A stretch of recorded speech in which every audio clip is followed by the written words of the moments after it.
Takole, otvorili bomo novo poglavje zaporedja. Kje se srečujemo zaporedi v realnem življenju? Recimo, vsak izmed vas je že kdaj slišal za tole zaporedje. Ponedeljek, torek.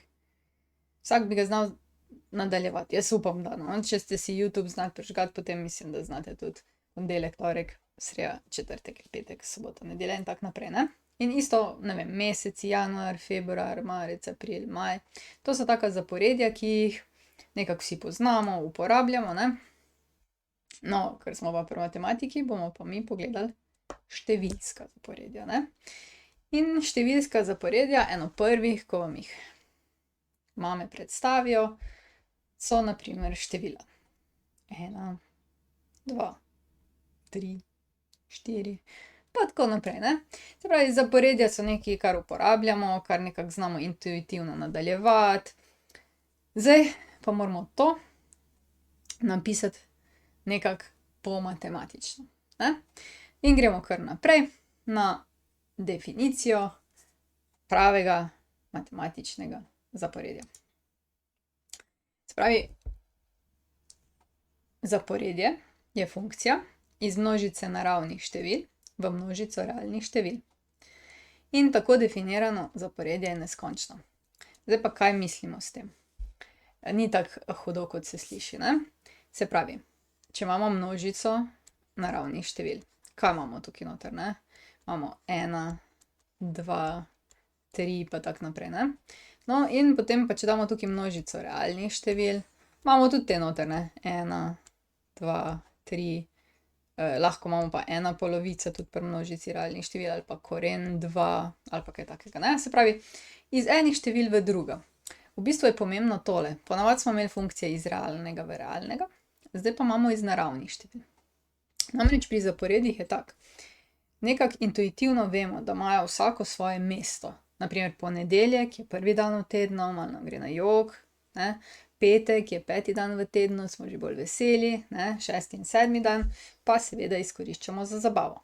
Se pravi, zdaj, če bi zaporedje gledali tako, kot to funkcijo, ki preslika iz naravnih števil v realne, bi rekli tako. Prvi člen, enka, ne, pri naravnih številih, se slika v nekaj tukaj, ne. Pa, kaj pa jaz vem, pa recimo rečemo koren 1, ne. Na primer dvojka se pa slika v nekaj druga, ne. Koren 2. In to, da je množica iz naravnih števil, ne iz realnih, pomeni, da se ena polovica ne slika nikamor, ne. To je to. Drugače pa nič hudega ni, ne. Se pravi, zaporedje je funkcija iz množice naravnih števil v množico realnih števil. No, kaj bi bilo pa končno zaporedje? Ja, zdaj, uradna definicija je takle, ne. Končno zaporedje s k elementi, se pravi, jih ima nekih 50, je funkcija iz množice 1, 2, 3, 4 pa tja do k v množico realnih števil. No, se pravi, nekaj se konča. Če imamo zaporedje iz naravnih števil, potem, ker se naravna števila ne končajo, se zaporedje ne konča. Pri nas se pa recimo tisti tedni, ponedeljek, torek, sreda, četrtek, petek, končajo, ne. Oziroma se še enkrat ponovi to zaporedje, ne. Okej, zdaj pa pri navadnih funkcijah rečemo takle. F od 1. In to pomeni, da namesto vsakega x-a vstavimo noter 1. No, pri zaporedjih je pa malo drugače ta zapis, in sicer, če hočemo mi označiti prvi člen, ne, se pravi prvi člen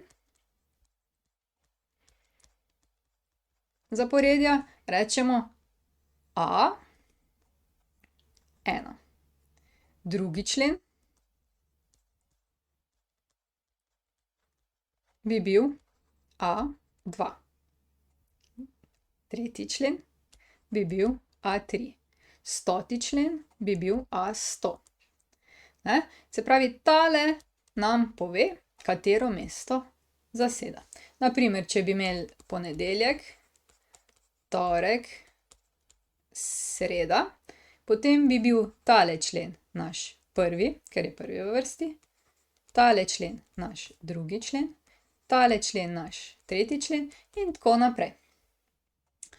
No, včasih se pa zgodi, da mi hočemo povedati, da je člen nekje daleč, da še ne vemo, koliko točno je številka, ampak da je pa splošni člen take oblike.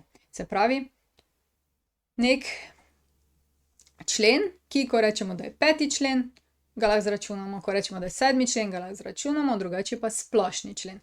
In splošni člen označimo A in N od spodaj. In ta N nam bo povedal, če ga bomo vstavili noter, kateri člen je pa fiks, ne. Se pravi, poglejmo si najboljše na primeru, se pravi, tole AN se označi splošni člen. In zdaj, na primer, če imamo primer AN je 2 krat N plus 3 in vam jaz zdaj to je splošni člen, a ne, tega zaporedja, in zdaj jaz lahko iz te formule dobim katerikoli člen zaporedja. Na primer, če bi jaz hotela dobiti A1, potem namesto tegale N-ja vstavim noter 1. 2 krat 1 plus 3. In to je 5. Se pravi, prvi člen tega zaporedja je 5, ne. Kaj pa A2? Ja, A2 pa podobno. Namesto vsakega N-ja vstavim 2. To je 2 krat 2 plus 3. To je zdaj 4 plus 3 je 7. Se pravi, A2 se v našem primeru slika v 7. Kaj imamo potem? Tretji člen, kako bi dobili? 2 krat 3 plus 3, 6 plus 3 je 9, a ne? In tretji člen bi bil 9. Zdaj, kje pride prav ta AN? Zdaj bi mi že nekako tule dobili, kako zaporedje je, pa bi si lahko naslednje člene izračunali, ampak kaj pa, če vam jaz rečem A100? Potem ali bi si vse te računali, ne? Ker pa imamo splošni člen, je pa to veliko lažje, rečemo, ja nič, namesto vsakega N-ja vstavimo 100. In to je 200 plus 3, kar je 203, ne, se pravi, nekaj členov bi bil tu vmes, 100. člen pa bi bil 203. No, in tole je, bi rekla, neka definicija zaporedja. Prišli smo do konca.